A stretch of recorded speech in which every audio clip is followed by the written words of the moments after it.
Welcome to this channel. Please remember to subscribe. Don't forget to share and make sure you give us your likes and thumbs up.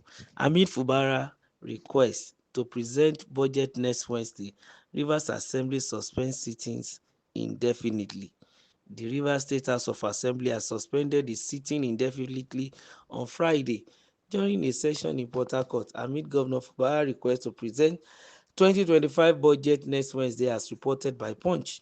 Speaker Martin Amaewhule led the meeting where the decision was announced. This move came after Governor Similaye Fubara sent a letter to the Speaker.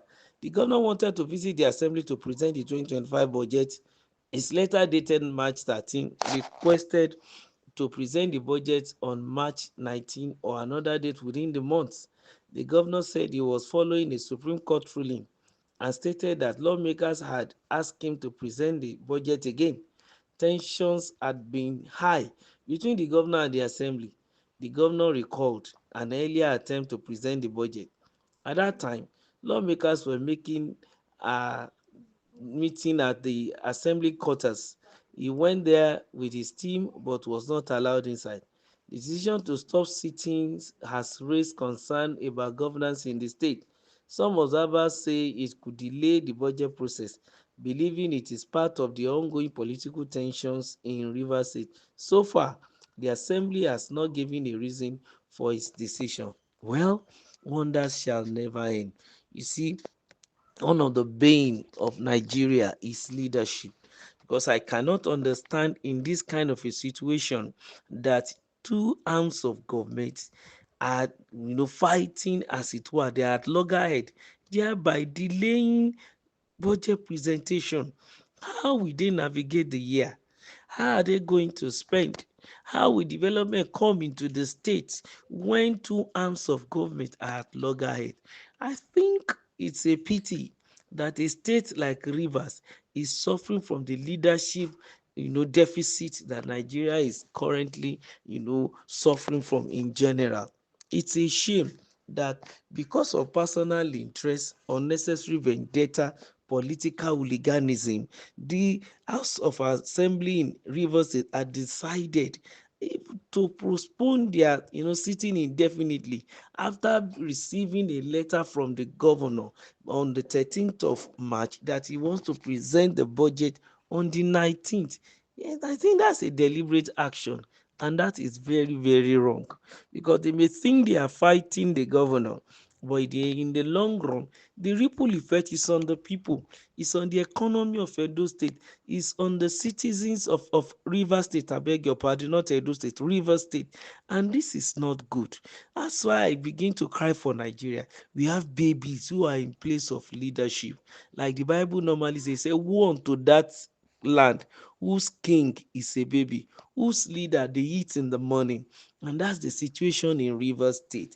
You see a wicked going on a media chat and having a lot of talks and begin to threat. You also see an IYC, Ijaw Youth Congress. You see Ijaw people threatening, saying they are going to blow pipeline. All these childish actions, attitude, speaking, unnecessary venting on anger, blood being hot for frivolities is not good. It's a shame, and it's a pity too to the people of Rivers State and to Nigeria at large. I feel very, very sorry for Riverians, because they are in trouble, real trouble. Because I can begin to realize that even if, let's say, if Fubara leaves that office today, he's been impeached, whoever is going to be put there is going to be another clown. Because I don't understand this kind of a situation that some people who call themselves lawmakers will now leave indefinitely, not to attend to the financial need of a state, the financial statement for a whole year. And this is the third month of the year. We are finishing the first quarter of the year right now, and yet there is no budget on ground for the administration to run with. It's a shame. And I don't know why they will continue in this manner. Of course, I will need to also talk along with what the president had advised them to do. To some extent, will I blame the president? I think I would love to, but I don't know what he discussed with them in the secret. But at least what we heard was that he has spoken to the governor to go back and then go and resolve the matter. And the governor himself has agreed to also effect the Supreme Court judgment. But these people now, the so-called members of the House of Assembly, are the one trying to forestall the issue. They want to frustrate the governor, because we could remember the other week he came to present the budget after he had sent a message to them. Yes, by the time he got there, they denied that they got the information, and the gate of the assembly was under lock and key.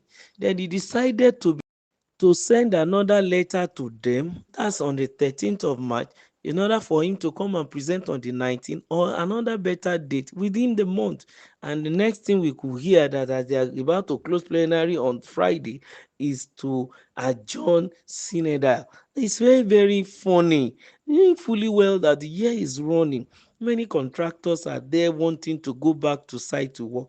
These are some of the reasons why we see a lot of abandoned projects, because because because how will the contractors do the job in a country whereby inflation is on the rise, and then the particular amount that was quoted last year will not be enough to do the same project again this year, and the amount is already put in the budget for them to do.